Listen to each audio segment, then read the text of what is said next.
Bali memang layak dijuluki sebagai pulau surga dikarenakan bentang alamnya yang sangatlah indah.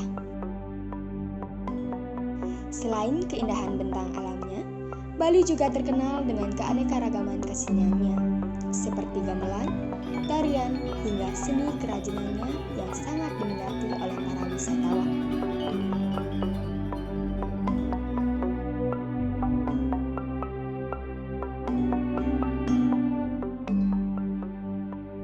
Berbagai jenis kerajinan yang dapat kita temukan di pasar-pasar seni, salah satunya ialah kerajinan berbahan dasar kayu, yang memang menjadi ciri khas masyarakat Bali yang terkenal akan hasil ukiran kayunya. Seperti halnya hiasan-hiasan dinding ini. Selain memiliki nilai jual, produk kerajinan berbahan dasar kayu juga dapat digunakan sebagai benda-benda kesenian yang bersifat sakral seperti halnya topeng, barong, dan juga kukul. Selain fungsi utama kukul sebagai alat komunikasi tradisional, kukul juga dijadikan sebagai benda-benda sakral. Dikarenakan kukul masuk ke dalam salah satu dari 5 elemen suara yang wajib ada di setiap kegiatan ritual keagamaan di Bali, yang disebut Panca Gita. Di antaranya ada suara genta, suara mantra, suara kidung, suara gamelan, dan suara kukul tentunya. Kukul melalui proses pengajaan yang cukup panjang, hingga akhirnya dapat digunakan oleh masyarakat itu sendiri. Sayangnya, sangat sedikit tukang kukul yang masih bertahan di bidang ini, dikarenakan masa penggunaan kukul yang sangatlah lama, sampai bertahun-tahun, bahkan hingga tak layak pakai, baru kemudian akan diganti. Maka dari itu, sangat susah mencari tukang kukul di Bali. Dan salah satu yang masih bertahan ialah salah seorang undagi kukul yang ada di Banjargeng Jalan Batu Bulan Gianyar, yang masih meneruskan keahlian ayahnya untuk membuat kukul. Tidak ada ketentuan untuk menjadi tukang kukul. Siapa saja yang mempunyai keahlian boleh menjadi tukang kukul. Namun, harus melakukan pewintenan sangging atau minimal sudah mewinten Saraswati terlebih dahulu.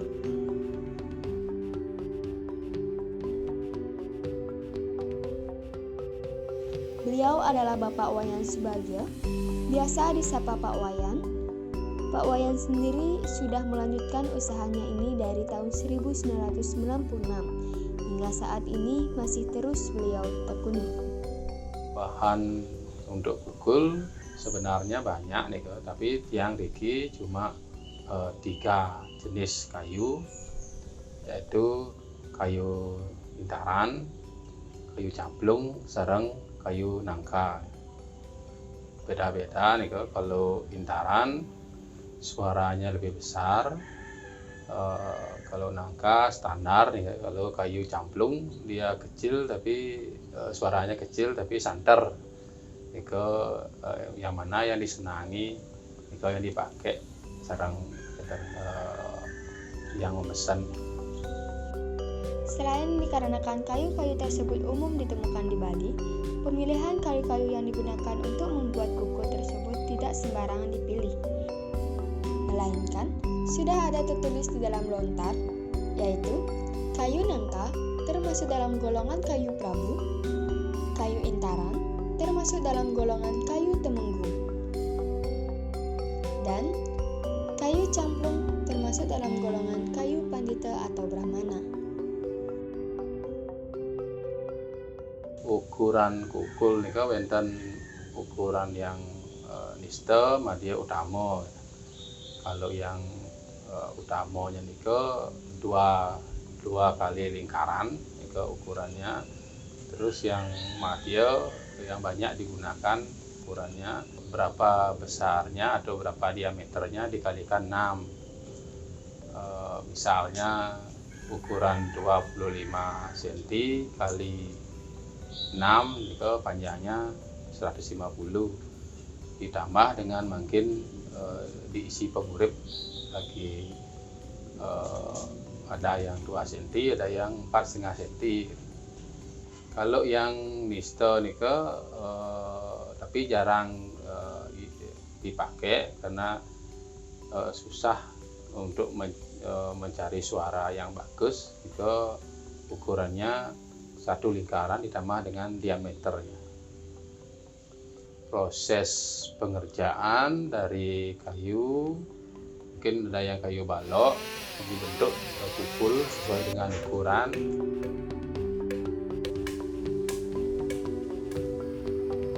Selain itu, ada hal yang harus dilakukan tukang pukul sebelum mengerjakan pukul, ialah puasa memutih, yaitu hanya minum air putih dan makan nasi putih kepalaan yang tidak boleh dikunyah. Dan juga ada pantangannya, yaitu jika akan mengerjakan kukul, orang tersebut harus menatap persita terlebih dahulu jika datang dari tempat kotor seperti dari rumah orang meninggal.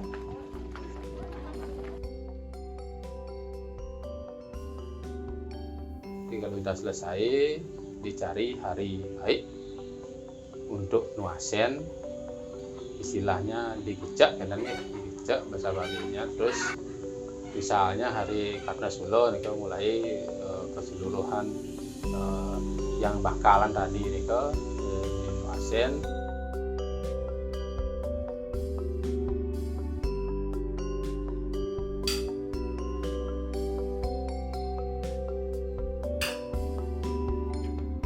Mulai membuat lubang kukulnya dikerjakan.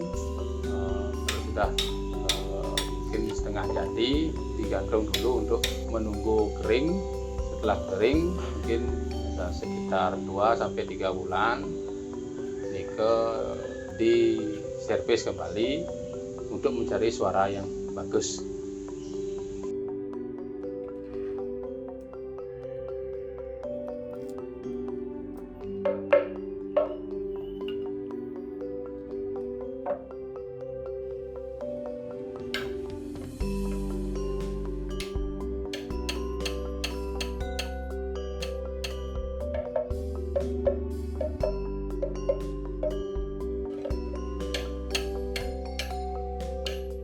Sebelum diambil mungkin ada proses finishing, istilahnya di coating ya, terus baru nantinya bisa diambil oleh yang pesan.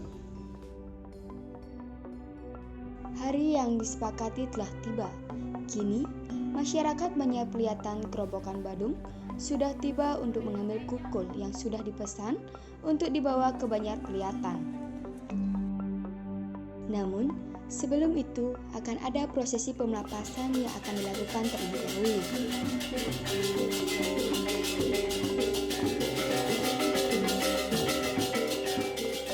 Pelaksanaan pemelapasan ini bertujuan untuk menyucikan kukul dari noda selama proses pembuatan, baik secara skala maupun skala.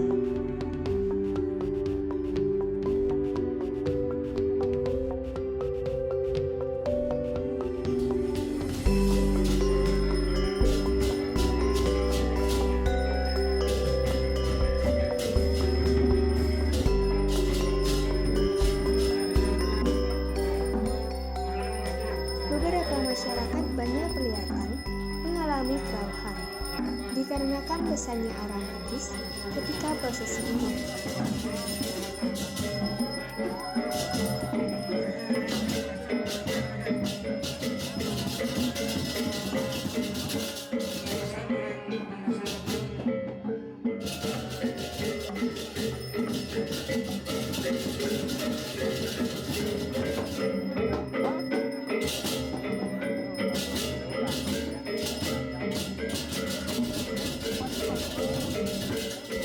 Jadi kemudian palikramo persembahyangan sarang sami menajikkan menuju pos kiring buruan bersama dengan suksema dari koordinator kita selama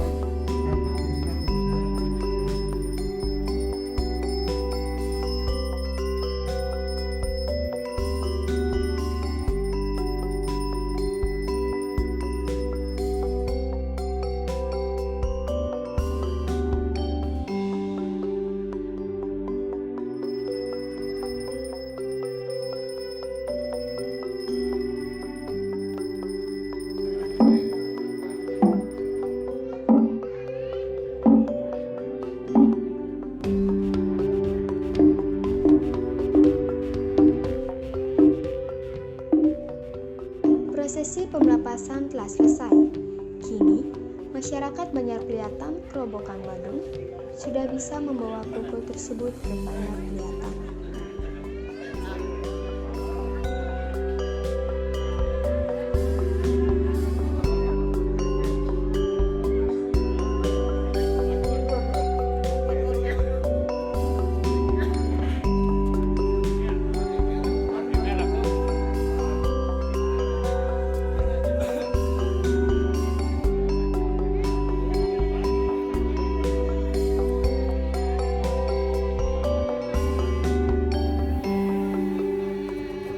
Sesampainya di Banjar Peliatan, kukul akan dililihkan terlebih dahulu dan menunggu hari baik untuk melakukan pemelapasan ageng.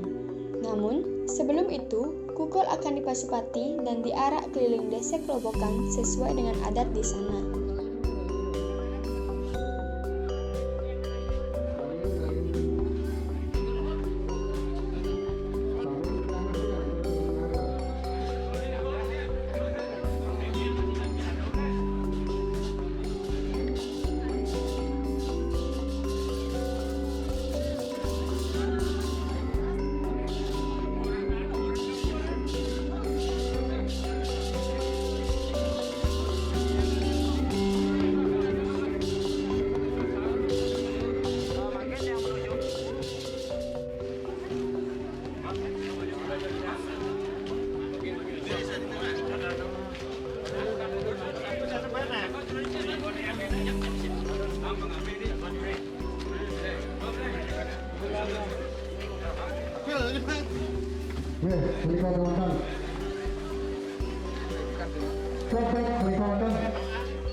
Selain proses pembuatannya yang panjang, kukul juga memiliki berbagai macam jenis dan ketukan sesuai dengan fungsinya masing-masing, yang pastinya akan berbeda di setiap desa adat itu sendiri. Seperti halnya di salah satu desa adat di Desa Sabe, Kecamatan Blabato, Kabupaten Gianyar, yaitu Banjar Pinde, yang memiliki kukul yang cukup lengkap, yaitu ada kukul pura di setiap pura yang ada. Juga terdapat kukul Banjar, kukul pemuda-pemudi, kukul sekegong, kukul subak, dan kukul kematian yang ditempatkan di satu balai kukul di depan Balai Banjar, Banjar Pinde. Memang benar ada 6 jenis kukul yang dimiliki Banjar Pinde. Nah, kukul di sini di Banjar Pinde memiliki 4 fungsi. Fungsi pertama yaitu untuk puja wali atau kegiatan feodalan ring pura utawi di pura dengan menggunakan ketukan sile asih atau tungtik kalih suara darasnya tanang wadon. Dan kukul yang menggunakan fungsi ini yaitu kukul pura. Dan ke fungsi yang pertama dari kukul pura. Yang kedua, niki memiliki fungsi untuk nedonan krama atau kukul yang digunakan untuk memanggil masyarakat atau kelompok-kelompok organisasi masyarakat ke suatu kegiatan seperti sembahyang ke pura, rapat organisasi, ayah-ayahan, dan gotong royong. Untuk ketukan kukulnya menggunakan ketukan duang tuludan atau 2 kali putaran ketukan.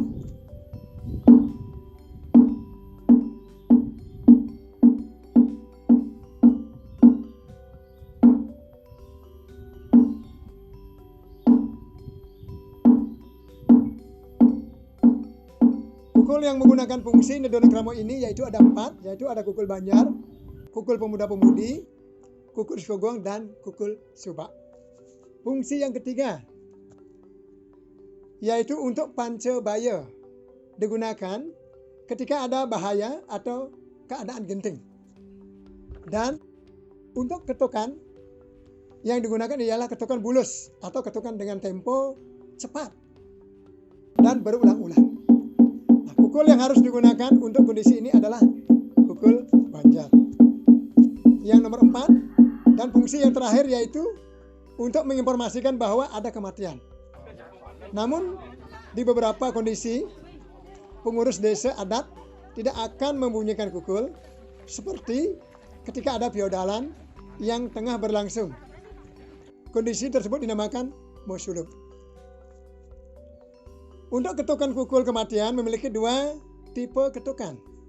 Yang pertama untuk anak-anak yang belum pernah cabut gigi semasa hidupnya hanya dibunyikan 1 kali ketukan. Yang kedua untuk anak-anak yang sudah pernah cabut gigi hingga orang yang sudah berumur akan dibunyikan 3 kali ketukan kukul dengan tempo lambat. Dan ketiga kali ketukan kukul dengan tempo lambat. Untuk kukul yang digunakan adalah kukul kematian yang sudah dibuat khusus di Banjarpindeh. Kukul merupakan salah satu warisan budaya yang sampai saat ini masih terus bertahan dan dilestarikan sebagai alat komunikasi tradisional di masyarakat. Dan juga sebagai pelengkap dalam jalannya upacara keagamaan di Bali. Dengan adanya video dokumenter ini, diharapkan dapat membantu mempertahankan eksistensi kukul di dalam perkembangan zaman saat ini.